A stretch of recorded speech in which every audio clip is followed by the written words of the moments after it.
నమస్తే, welcome to Andhraprabha.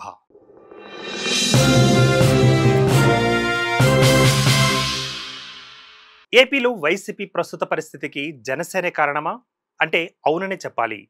టీడీపీతో జనసేన పొత్తు పెట్టుకోపోయి ఉంటే కూటమి స్థానంలో వైసీపీ ప్రభుత్వం అధికారంలో ఉండేది.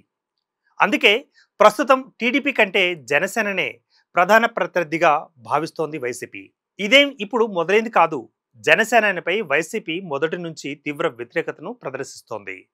రాజకీయపరమైన ఈ ధోరణే టీడీపీకి శ్రీరామరక్షగా, వైసీపీకి శాపంగా మారింది.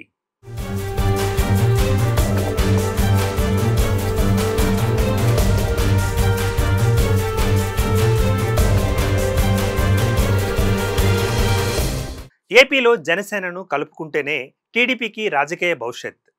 అధికారాన్ని చేపట్టాలన్నా, వైసీపీని ఓడించాలన్నా టీడీపీకి ఉన్న బలం సరిపోదు. ఖచ్చితంగా జనసేన సపోర్ట్ కావాలి. అందుకే చంద్రబాబు తెలివిగా ఒక మెట్టు దిగారు. పవన్ కళ్యాణ్తో పొత్తు పెట్టుకున్నారు. అనుకున్నట్లుగా విజయం సాధించారు. అధికారాన్ని చేపట్టారు. రానున్న రోజుల్లో కూడా ఇదే పందాను కొనసాగించే అవకాశం ఉంది. జనసేనాని డిప్యూటీ సీఎంగా బాధ్యతలు నిర్వర్తించడంతో పాటు పార్టీ బలోపేతంపై కూడా ఫుల్ ఫోకస్ పెట్టారు. నిజానికి వైసీపీకి కూడా అధికారం కావాలి, కానీ దానికి తగ్గట్లుగా రాజకీయం మాత్రం చేయలేకపోతుంది అన్నది క్లియర్గా తెలుస్తున్న విషయం.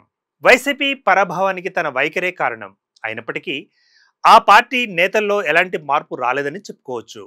ఇలా అనడానికి కారణాలు ఉన్నాయి. ఆల్రెడీ ఓటమిని చవిచూశాక కూడా జనసేనాని పవన్ కళ్యాణ్ను టార్గెట్గా విమర్శలు చేస్తున్నారు.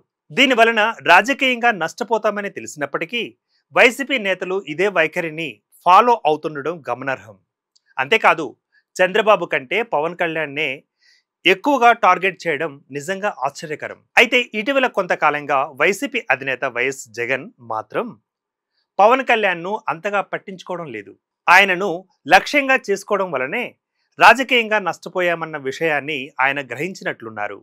అందుకే ఈ తప్పులు మరోసారి రాకూడదని ఆయన జాగ్రత్తగా వ్యవహరిస్తున్నారని తెలుస్తోంది. కానీ ఆ పార్టీకి చెందిన నేతలు మాత్రం ప్రతినిత్యం మీడియా ముందుకు రావడం, పవన్ను నిలదీయడం చేస్తూనే ఉన్నారు.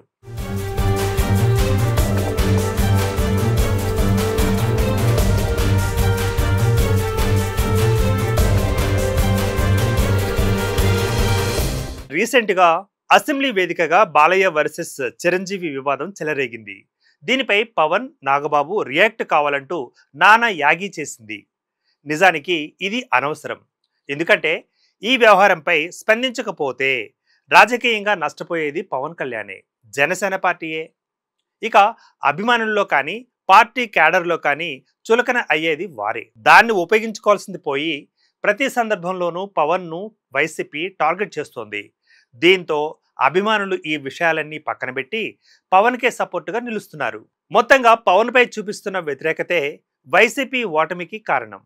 వైసీపీ తీరు మారినంత కాలం ఇది టీడీపీకి శ్రీరామరక్షగా, వైసీపీకి శాపంగా ఉంటుందన్నది నిజం. ఏది ఏమైనా ఏపీ రాజకీయాలలో జనసేన తనదైన మార్కు చూపిస్తోంది. మొదట్లో కాస్త ఎత్తు పల్లాలను చూసినప్పటికీ ప్రస్తుతం విజయపదంలో దూసుకు వెళుతోంది జనసేన. ఆ దిశగానే ఒక్క అడుగు వేస్తూ ముందుకు వెళుతోంది. ఒక్క మాటలో చెప్పాలంటే జనసేన రాజకీయ ట్రెండ్ను కొనసాగిస్తోంది. For more updates keep watching Andhraprabha.